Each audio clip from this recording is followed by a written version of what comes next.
Hey YouTube, it's Matt with Olympus Reptiles, and today I'm here to do a video. But before I start that, I just noticed something that I forgot my hat in the field naked, and so I had to put my hoodie on so that way nobody could tell how bald I am. Actually, I'm not bald, but it's weird. I just forgot my hat today. Before we get started, make sure to click like, subscribe, go check out our Patreon. You can try the free trial subscription if you like and see if you like it. It's a great community there, people. Lots of good, fun stuff. Always an active Discord. But today we're not going to really talk about individual snakes. We're going to talk about tools that every reptile keeper should have. So if you're going to have reptiles, these are things that I think would be a great idea for you to have in your possession. This is not focused on venomous. This is focused on in general. I don't care if you're just keeping a ball python. Just some things that are always good to have around. So let's start with what's on the table. First, I think it's good to have a small hook and a large hook. This isn't an absolute requirement. This isn't because getting bit so bad. We've all been bit 100 times, but if you have a ball python that's really angry, especially a baby, it may be more comfortable to move this way. It can also be used as a good little tool to just tap it on the nose to get it to go into a ball so you can pick it up by hand. The thought about getting bit, and some people will try to use that as a badge of honor, like, oh, I ain't afraid if it bites me, hold my beer. See, that's dumb. They can actually rip out teeth. It can be detrimental for the snake if the snake bites you. So let's try to avoid that, right? So small hook is great for that. Large hook can also be good if it's something that's low down. These are also great for opening tubs on feed day. So if it's feed day and that snake's going to fly out and bite the first thing at it, open with this is good. It's just a good overall handling tool to have and get used to. I like having some hooks. I'm probably more into this because of keeping venomous, but I think hooks are a great thing. So hooks, you need a couple snake hooks, at least one big, at least one small. Next is a pair of feed tongs, okay? If you're only feeding live, this may not be required, but if you're feeding frozen thawed or you ever think you may need to use frozen thawed or pre-killed, these are great to have on hand. Again, it's not about not being bit. It's about this is warm, the prey item's warm, getting that separation so the snake bites the right thing, which would be the prey. So these are always good. They come in, you can buy the ones at your local reptile store. These are a medical clip. I like these. I've had them for a long time. They work great. You can use salad tongs. I don't really care what you use. Having some type of feed tongs is a good idea in your reptile room. So feed tongs, you should have these. That's not it. That's not it. Some Betadine. We're about out of this stuff. This is great if you have a skin issue, if you have a wound that needs cleaned, like from a scratch or whatever. Whatever ails you, Betadine is good for. Usually the way we would use Betadine is we would dilute this in water. So we actually still have a pretty good amount left considering that. And then you're going to give that snake a little bit of a soak to help treat anything. So Betadine is just one of those good things to have on hand. A bottle this size will last you forever. As a matter of fact, to give you an idea of how long this lasts, this is actually expired. Look at it on date.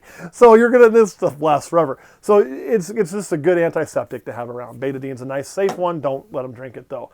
So great to keep that just for treating those minor little things. Kind of like if you had a kid, you're going to keep some minor little treatments around. Little first aid care. Hand sanitizer. This is always good. A little squirt goes a long ways. People want to handle your snakes, you can have them sanitized. You can sanitize before and after if you so choose. Help stop the spread of salmonella. That's what the old posters say. Honestly, if you're getting salmonella from a snake, you had to probably much lick its butthole. Don't lick its butthole. You won't probably get salmonella. But it's still good to keep some sanitizer around. We use it all the time for shows in between snakes, all kinds of stuff. It's just good. Keep those germs down. Paper towels, right? Paper towels. We use these to pick up poop. We use these for all kinds of stuff. We use these in general cleaning. Speaking of paper towels, depending on if you have a glass cage or a tub, whatever you have, you're going to need to have a cleaning solution to do that with. We use what's called power wash. It's a type of dish soap. We're using tubs. That's what we typically do 99% of our cleaning with. So we can take it out, take it to the sink, wash it, spray it down with that stuff, scrub it, rinse it out. Towels aren't really used for that. This is more used for spot cleaning and that kind of in general stuff there. If you have glass cages, we do use this to clean the glass. Stay. Mite spray. This is not, don't wait till you see what you think might be a mite, or you pick up a mite somewhere else to get this. Just have it. It's cheap. Have it on hand. So that way you're not waiting for it. You're not looking for it. It's already there, and you can start a treatment the minute you see something if you happen to. If you keep reptiles long enough, you're probably going to need this at some point. It's not something you're going to use all the time, but one of those things is kind of like that Betadine, right? You keep something like this on hand so you're ready to rock with it if you need to. We have gotten to the point now where anytime we do a new tub, we treat the new tub. Anytime we go to a show, we treat every snake leaving and every snake coming back. We treat a lot of things that don't have mites, just to try to keep from getting a mite in case we pick one up somewhere in our travels, because we talk to a lot of reptile people, go to a lot of reptile shows, visit some reptile shops and things of that nature. So keep some of this on hand. Reptile Spray, great stuff. I really like it. Next in here, some sort of thermometer. This is one that you can just shine right on there. These are good to have. Check hot spots with, etc., etc. Just to make sure things are working really good. So you want to have some kind of thermometer just to double check stuff laying around. This should always be in your reptile room. So we got that. A scale. The reason you need a scale is if, you know, this isn't something that most people think I have to have for one reptile. We were actually debating whether it should be in this video. But the point of it is, if your snake stops eating, one thing the vet's going to ask you when you go, if you end up going, is, well, how much weight has it lost? Are you hearing that? Is that you? Is that, oh my God! I hope the camera's picking that up. Something, and I swear to God, it's not me, is just totally ripping ass. Oh, jeez. Can you get it? Is there more? We done? Oh! That sounds rough, man. I don't know what we fed those things. Anyway, you need a scale so you can just kind of track that weight and make sure if it's not losing too much weight or it's gaining appropriate weight, etc., etc. A little good food gram scale will do wonders for you. We'll set that there, I guess. We'll get to that in a second. Next, you need a source of water, right? It is always going to be much easier, I think, to have water readily available by your reptile in your reptile room. Whether you have a jug of water you're going to use to fill the water dish or dump it in, change it out, or whatever you want to do. If your snake is kept close to a sink where you can just take it and go, that's great. And here, we're not close to a sink. I don't want to, well, we are, but there's a lot of them in here. I don't want to have to take every tub out and go and fill it at the sink and then come back. I want to have a good source of water. Also, if we need to add humidity, I can add humidity using a good source of water. Not everybody's going to have access to a hose in their house, nor need it, but just a simple gallon jug of water could go a long ways if you need to moisten your substrate, change out your water dish, whatever you may need to do. Having a good source of water close by makes it easier and helpful to do. These are really simple. You just spray, right? We got it shut off though, so we wouldn't spray you. Actually, we wouldn't spray Kurt in the camera. Next is some sort of temporary holding device. We have our handy dandy venomous bucket here. You don't need this, okay? You know, but you need a tub, like a shoebox size tub, a bucket if the screw top lid works too, which is what we use, something. And what that's for is when you're going to go clean that snake cage up, you're going to do a full clean on it or whatever it is you're doing, you're going to need to take that snake out and you're going to need to put it somewhere.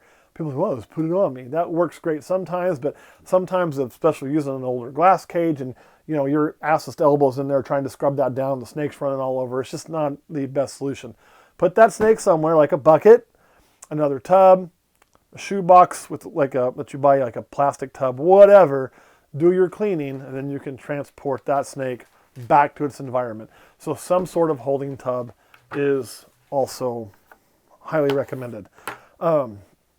Kurt, anything else that you can think of that you need to have in your reptile, if you're a reptile keeper? Equipment reptile keepers should have. I mean, we could talk about in the cage setup, but I think that would be best for another video. Equipment you should have to set up your cage. This is not stuff that counts for your cage setup, y'all. This is just stuff you should have outside of your cage on hand at all times because you're going to need it. And nothing's very expensive. I mean, on this table, you could probably get through this whole setup for, I don't know, probably $100, $125. You'll have everything you need. And these three things here last forever. This will last you a really, really long time. This is going to last you a really, really long time, especially if you have 5 snakes or under. Temporary holding tub will last forever.